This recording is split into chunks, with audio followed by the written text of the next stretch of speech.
Discount वाला अगर question हल करना है आपको टैली में, तो आपको पता होना चाहिए कि जिधर कैश होता है डिस्काउंट भी उधर ही रखा जाता है। मतलब कैश अगर डेबिट है तो डिस्काउंट भी डेबिट होगा, और कैश अगर क्रेडिट है तो डिस्काउंट भी क्रेडिट होगा।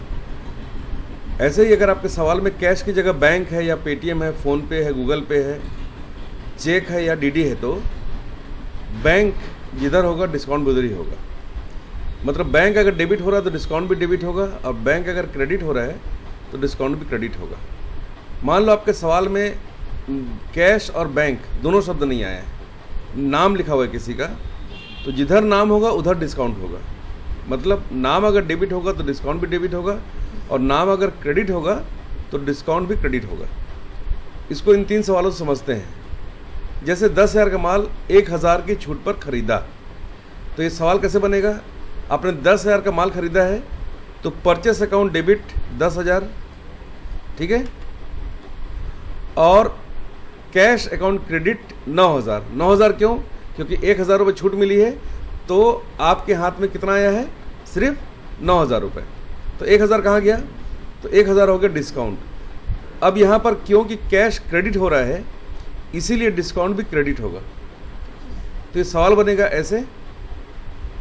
दूसरा सवाल है कि 20,000 का माल 20% की छूट पर बेचा, तो जब बेचोगे तो आपको कैश मिलेगा। ये कैश का ही सवाल है। तो कैश कितना मिला? 16,000। क्यों? क्योंकि 20,000 का 20% आपको माइनस करना होगा, तो होगा 16,000। और बाकी 4,000 कहाँ गए? तो वो आपको लिखना पड़ेगा डिस्काउंट में। सर पर उसके नीचे जस्ट सेल आ जा रहा है, फिर नीचे में डिस्काउंट। तो कैश डेबिट हुआ तो डिस्काउंट भी डेबिट होगा। और सेल कितने का था? बेचा कितने का था माल आपने? 20,000 का, तो सेल्स अकाउंट होगा क्रेडिट 20,000। ऐसे ही राघव को 3,000 का भुगतान पेटीएम से किया, मतलब बैंक से किया, जिस पर 100 रुपये की छूट मिली। तो राघव को कितना दिया हमने? 3,000। तो Raghav account debit 3,000, bank account credit 2,900, और डिस्काउंट अकाउंट क्रेडिट होगा 100 रुपये। टैली में जब आप बनाओगे तो सबसे पहले आप क्या करोगे? लेज़र बना लेना। मैंने परचेस का लेज़र बनाया, उसके बाद क्रिएट में जाके दूसरा मैं लेज़र बना रहा हूँ सेल्स अकाउंट का, जो कि अंडर सेल्स अकाउंट होगा। अब जो डिस्काउंट मुझे मिल रहा है उसके लिए मैं बनाऊंगा डिस्काउंट रिसिव्ड अकाउंट, और ये बनेगा इनडायरेक्ट इनकम में। और जो डिस्काउंट हम देंगे किसी को उसके लिए हम बनाएंगे डिस्काउंट अलाउड अकाउंट, और ये बनेगा इनडायरेक्ट एक्सपेंसेस में, ठीक है। और एक बना रहा हूँ मैं bank account under bank account, ठीक है। अब ये सारे लेज़र तो मैंने बना लिए, एक लेज़र और बनाना रह गया राघव का। तो राघव अकाउंट, और ये बनेगा क्या? राघव का हमने भुगतान किया है, मतलब वो सन्ड्री क्रेडिटर होंगे ऐसा लगता है। मैंने सन्ड्री क्रेडिटर के अंडर इसकी एंट्री कर दी है। अब इन सवालों को हल करने के लिए सबसे पहला परचेस का सवाल, तो कीबोर्ड से वाउचर में जाकर, मतलब यहाँ गेटवे ऑफ टैली में वाउचर में एंटर करने के बाद F9 को प्रेस करना है, तो परचेस का आ जाएगा। यहाँ पर वाउचर नंबर लिख दो आप यहाँ पर। और ये सवाल है किसका? 10,000 का माल छूट पर खरीदा, मतलब कैश का क्वेश्चन है। कीबोर्ड से कंट्रोल H प्रेस करना और एज वाउचर लेना, ताकि DR और CR दिखाई दे स्पष्ट।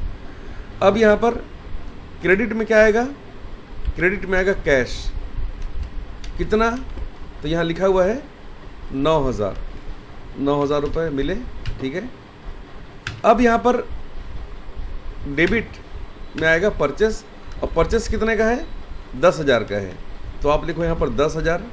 फिर ये क्रेडिट में आ जाएगा। क्यों? क्योंकि कैश अकाउंट हमने क्रेडिट किया है, तो डिस्काउंट भी क्रेडिट होना चाहिए। तो हमको यहाँ डिस्काउंट रिसीव हो रहा है, तो हम लिखेंगे discount account received.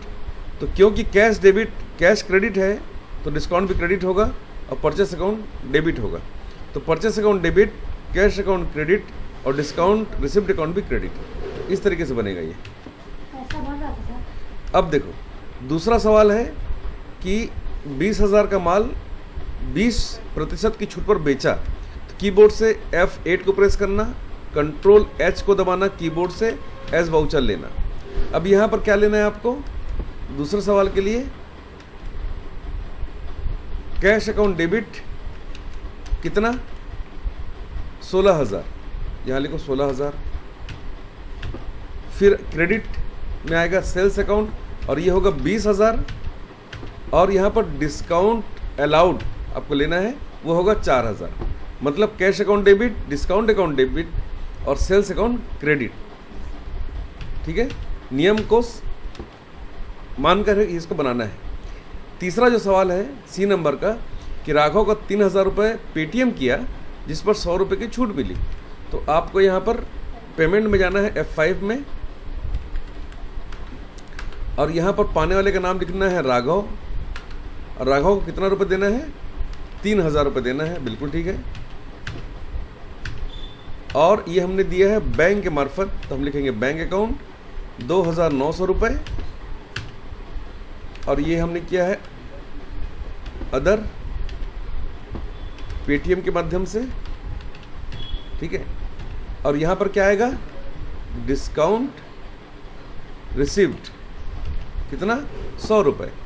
Raghav account debit, bank account credit और डिस्काउंट अकाउंट भी क्रेडिट। इस तरीके से इन सवालों को हम बना सकते हैं टैली में।